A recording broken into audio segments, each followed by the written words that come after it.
Oh, okay, yeah. So no, it's fine. It's two intersecting lines with a shared vertex. Oops. Okay, vertex.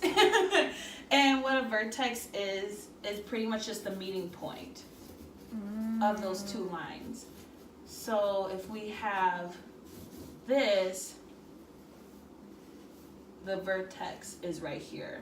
Okay. And the measurement of the angle is actually this number. So it's just measuring the degree here. And then actually naming the angle, there's usually angles, actually every angle has at least 3 points.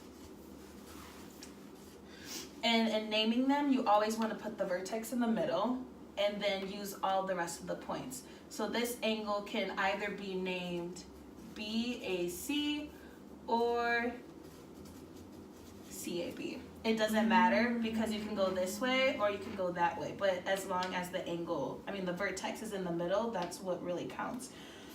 It also works for if you have multiple lines. So let's say there's another one here. Like I said, there's always going to be 3 points of an angle. Let's just, whatever. So then this angle here is DAC. Oh. Or it can also be called, no, that's B. Or it can be called BAD. And then can y'all see the bigger angle that it makes up? Mm-hmm. What's its name? CAD. Okay. Yeah, y'all are both right. I'm like, hold on, let me think. Yeah, y'all are both right. So yeah, the bigger angle is CAD, or it can also be called DAC. Like I said, either one works, just as long as the vertex is in the middle, and then you're actually using the correct points that go with it. So there are 4 different types of angles in classifying them. And the 2 easiest ones are right angles and straight angles. So fine. So a right angle, does anyone know? 90 degrees. Yeah. Is 90 degrees. So it looks like this. It's 2 perpendicular lines. Sometimes it has a box, sometimes it doesn't. If it has a box, it's automatically 90, but just because it doesn't have a box doesn't mean it's not 90 degrees. Then there's also straight angles. Does anyone take a guess as to like what degree that is? 180. Yeah. This is like the easiest one. So literally it's a straight line. Like that's all it is. And then there's what we call acute angles, which is less than 90. yeah. It's a little cute thing. So it's anything less than 90 degrees. And it's usually going to be slanted this way. And then there's obtuse, which is greater than.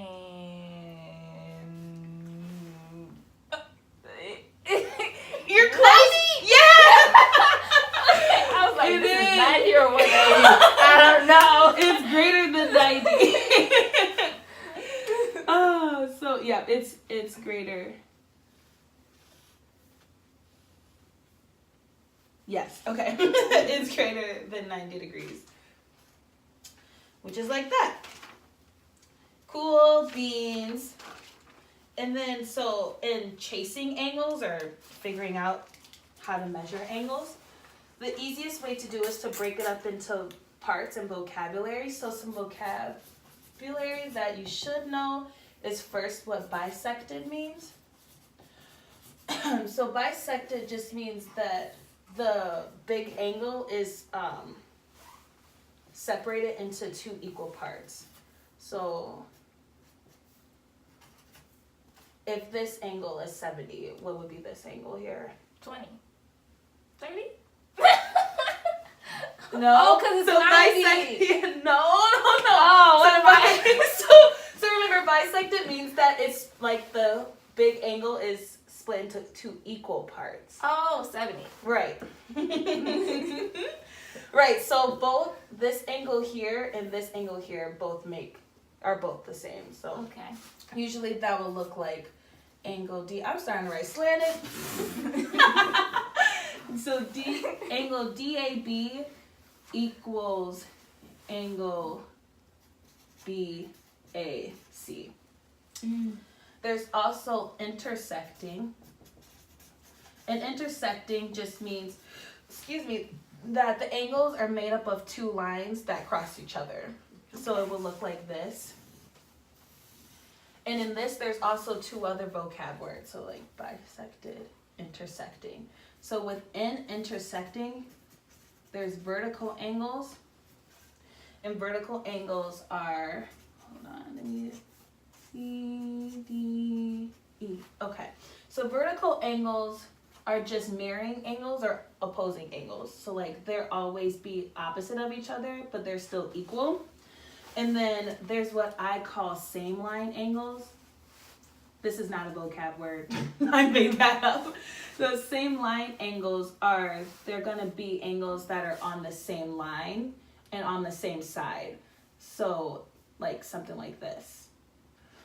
So if this angle, if BEA is 50, then what would angle DEC be? DEC 50. Yeah. And why is that? Because they mirror each other. Right. What's the vocab word for that? Vertical. Right. And so if angle CED is 50, then what is angle CEB? CEB 50. 180 minus 50. Yeah, what is that? Math. Which is what? 180 minus 50. 30. No. Yeah!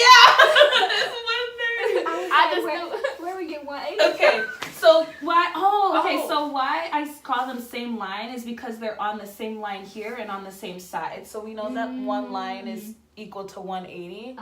So whenever you have a same line angle and you're trying to figure out its partner, you just take whatever that angle measurement is, minus it from 180 or subtract it from 180, and that's how you get the next angle. Okay. And so now, because CEB is 130, what is DEA? 130. Why? Because it's vertical. Yes. Perfect. Yes! Or because of the same line. Yeah. Mm-hmm. So once you have one angle, like you can figure out pretty much any other angle. As long as you have these two concepts in mind, you'll be able to figure it out. And the last thing, or the last two, I should say. So there's parallel lines. And parallel lines are just lines that just never intersect. So it doesn't matter how long they are, they will never touch at all. And the only way that you can figure out, the only way you can make angles is by making a transversal or transverse. Transversal. Good thing we're not doing English today because I can't spell. So the only way that you'd be able to figure out any angles is with this transversal or